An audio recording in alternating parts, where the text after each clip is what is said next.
Here is an example of application of Newton's first law.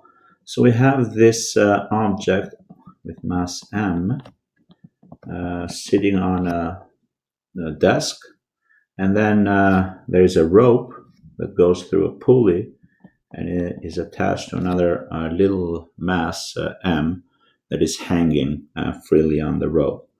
And the angle that the rope is forming with the horizontal is theta. And the whole situation here is at rest. All right, so all the objects here are at rest based on that information.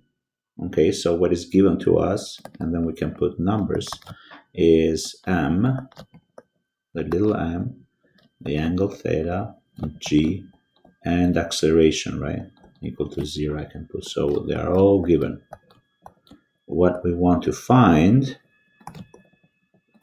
is the coefficient of static friction between the table and the object with mass m.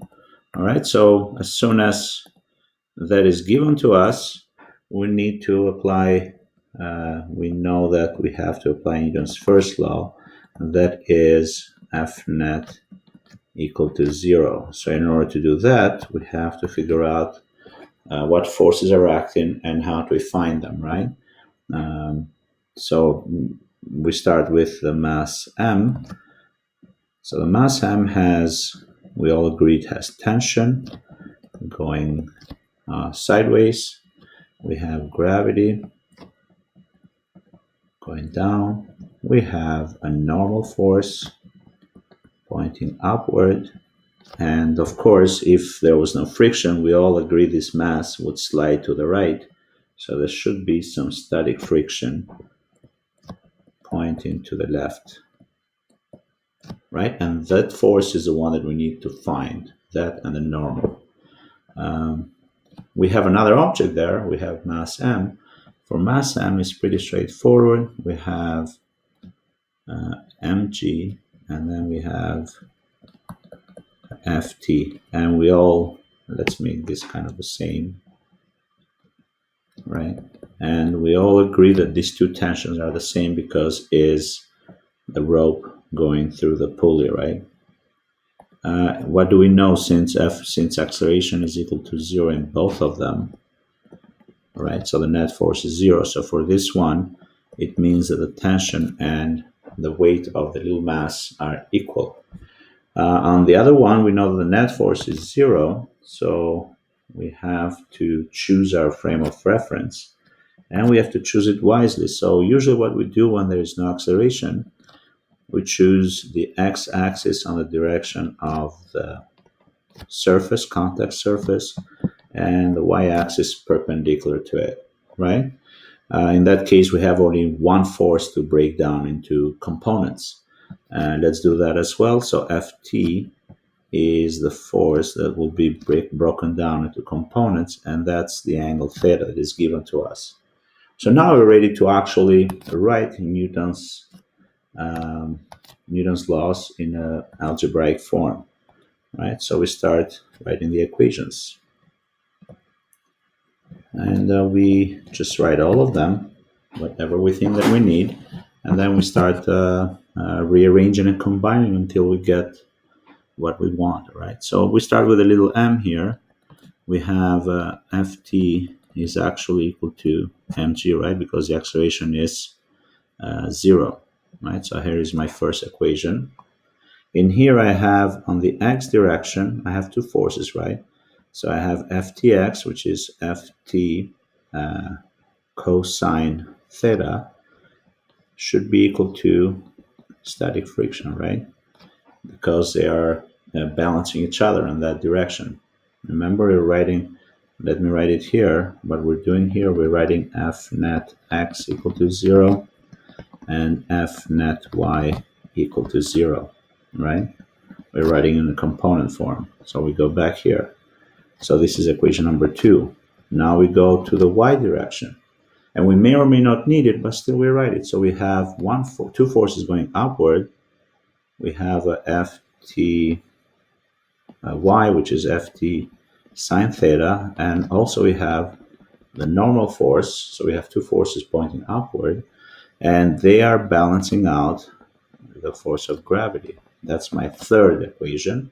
And since we know that we have to find the coefficient of kinetic friction, then we have to write the relationship between static friction and the normal force, right? And that's equation number 4. Okay. We're assuming, of course, here that if we put any heavier mass, so this pretty much has reached its maximum. So if it's any heavier, then the mass m, the big M, will actually slide to the right, right? So which means the static force has reached its maximum, right? So that's the assumption. All right, so here are all our equations. So all we have to do now is rearrange, and this is our main equation, right? So we have to know how to find friction, and it looks like we do, and how to find the normal force, and we can do that using equation 3, and then we combine them. So here we go. From 2, we have static friction is actually Ft cos theta, right? But Ft is the same as mg, so this mg here will actually go here, right? So static friction is mg cos theta, okay? And using equation number 4, normal force is mg minus Ft, which is again mg. So this also will go here, right? So we have mg minus mg sine theta. Sorry. Yes, because it's opposite, right? So let's number them. And now all we have to do is take this, combine into this equation, right? So we have mg cos theta equal to mu s times mg minus mg sine theta. I don't know if you noticed, but all the terms contain gravity, so which means we can divide everything by gravity. So we can solve for coefficient of static friction equal to m cos theta divided by m minus m sine theta. All right, and of course we did expect to have no units for mu s is a coefficient of friction. You notice there is kilogram on top and there is kilogram at the bottom, so there is no units. Okay, and at this point all you have to do is plug in a number, so you can continue it. But as an example, let's say m is 1, big M is 2, and theta is 37. And then we get mu s, roughly it's 1 times 4 over 5, so we have 4 over 5 divided by 2 minus 3 over 5. And how do I know that? So cos 37 is 4 over 5, sine 37 is 3 over 5. So we get, what is that? Mu s equal to 4 over 20 minus 3. So mu s is 4 over 17. Okay, so here is again, let's recap what we did. We realize that we have to apply Newton's first law. Okay, we drew free body diagrams. We make sure we account all the forces. We realize what forces are equal and what not. We chose a frame of reference, appropriate one to make our lives easier.